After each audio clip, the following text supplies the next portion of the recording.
مصر کی نہ ختم ہونے والی دھوپ اور وسیع سنہری ریت پر ایک چھوٹا سا گاؤں الکنوز آباد تھا۔ یہ گاؤں نخلستان کے قریب واقع تھا، جہاں کھجوروں کے اونچے درخت نیل کے نرم بہتے کناروں کو سلام کرتے تھے۔ گاؤں کے مکان مٹی کی کچی اینٹوں سے بنے ہوئے تھے، جن پر وقت کی دھول جمی رہتی تھی۔ گلیاں تنگ لیکن صاف تھیں، اور مکین محنت، محبت اور سادگی کے پیکر تھے۔ دن طلوع ہوتے ہی مرد کھیتوں میں ہل چلانے نکل جاتے، عورتیں کنویں سے پانی بھر کر سروں پر گھڑے اٹھائے واپس آتی، اور بچے ریت کے ٹیلوں میں کھیلتے رہتے۔ گاؤں کا بزرگ اور رہنما گندوغدو تھا۔ سفید پکو داڑھی، روشن مگر عمر رسیدہ آنکھیں، ہاتھ میں لکڑی کا عصا اور لبوں پر ہمیشہ حکمت بھری مسکراہٹ۔ لوگ انہیں شیخ الحکمہ کہا کرتے تھے۔ صبح سویرے وہ مسجد کی سیڑھیوں کے پاس بیٹھ جاتے اور ہر آنے جانے والے کو سلام اور دعائیں دیتے۔ ان کا ماننا تھا کہ انسان دولت سے نہیں، کردار اور درد مندی سے بڑا بنتا ہے۔ گندوغدو کا سب سے ہونہار شاگرد ایک محنتی نوجوان کسان کیرال تھا۔ چوڑا سینہ، قدرے جھلسی ہوئی رنگت، مضبوط بازو اور آنکھوں میں حفاظت وطن کا جذبہ۔ وہ اپنی زندگی کا ہر دن کھیتوں، نالیوں اور بیجوں کے ساتھ گزارتا۔ نہ اسے قاہرہ کے بازاروں کی چمک دمک بھاتی تھی، نہ شاہانہ آرائش سے دلچسپی تھی۔ اس کا خواب فقط یہ تھا کہ الکنوز گاؤں کا نام مصر بھر میں عزت کے ساتھ لیا جائے، اس کے کھیت لہلہاتے رہیں اور گاؤں والے کبھی قسم پرسی کا شکار نہ ہو۔ کیرال کی ہمسائیگی میں رہتی تھی ایک بے حد خوبصورت مگر بہادر لڑکی سوروا۔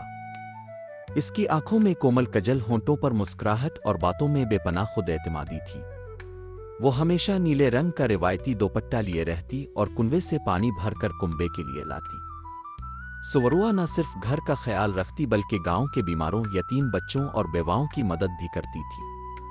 گاؤں میں اکثر لوگ دعائیں دیتے کہ ایک دن کیرال اور سوریا ایک ہو جائیں، کیونکہ دونوں میں وطن دوستی، ایمانداری اور خدمت کا گہرا جذبہ یکساں تھا۔ فرعون عصر کی بادشاہی۔ دوسری طرف قاہرہ میں نیل کے کنارے شان و شوکت سے سجا ہوا محل قصر الذهب کھڑا تھا۔ سفیدی مائل سنگ مرمر، سونے سے آراستہ برج، نیلم اور زمرد کے ستون، اور ہر دروازے پر شاہین کے مجسمے۔ یہ شاندار محل مصر کے بادشاہ المالک خادم الفرعون کا تھا، جو اپنے آپ کو او زندہ فرعون کہلوانا پسند کرتا تھا۔ اس کے پاس دولت کا انبار تھا، سینکڑوں نوکر، شاہی فوجیں اور ایسے قیمتی جوہرات کے روشنی میں چمکتے تو آنکھیں چندھیا جائیں۔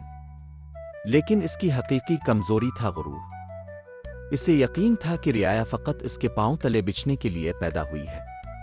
وہ گاؤں والوں کو حقیر، معمولی سمجھتا تھا اور کبھی اپنی کرسی سے نیچے آتر کر عوامی درد نہیں سنتا تھا۔ وہ وقت آیا جب نیل میں شدید طغیانی الفاٹیں، موسلادھار بارشیں، طوفانی ہوائیں اور تیز لہریں سب کچھ بہا لے گئیں۔ الکنوز گاؤں میں کھیت، مویشی، مٹی کے گھر، کنویں سب ایک ہی رات میں تباہ ہو گئے۔ جب سیلاب کا پانی یاترا تو گاؤں کھنڈر کا منظر پیش کر رہا تھا۔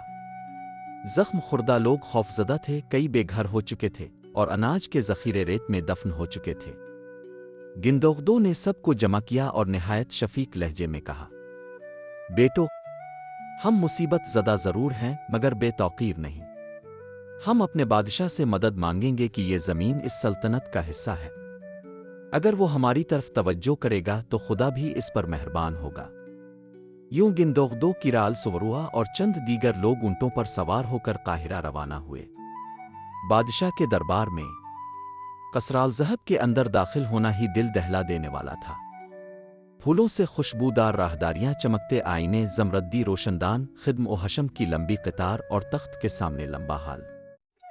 جب گندوغدو نے بادشاہ کے سامنے جھک کر سیلاب کا حال بیان کیا تو دربار ایک پل کو سوان ہو گیا۔ وہ بولے، اے ظلم سبحانی، ہم الکنوز کے دیہاتی اب کے قدموں کے نیچے ہیں۔ سیلاب ہمیں برباد کر چکا ہے۔ ہم صرف چند بیج، کچھ لکڑی، اوزار اور کھانا چاہتے ہیں تاکہ دوبارہ کھڑے ہو سکیں۔ ہماری لاج رکھیے۔ یہ سن کر بادشاہ نے زور سے قہقہا لگایا، باڈھے دیہاتی، تم لوگ میرے خزانے کے قابل نہیں۔ میرے پاس بڑے ملکوں کے سفیروں کی دعوتیں ہیں اور تم ننگے پیر گاؤں والے یہاں مانگنے آئے ہو۔ جاؤ اپنا مقدر خود سنبھالو۔ درباریوں نے بھی ہنسی الفاڑی۔ گندوغدو کے لب کانپے، لیکن انہوں نے تحمل سے کہا، بادشاہ سلامت۔ جس نے رعایا بھلائی خدا اسے عزت دیتا ہے، جو رعایا بھولتا ہے تاج اس کے سر سے پھسل جاتا ہے۔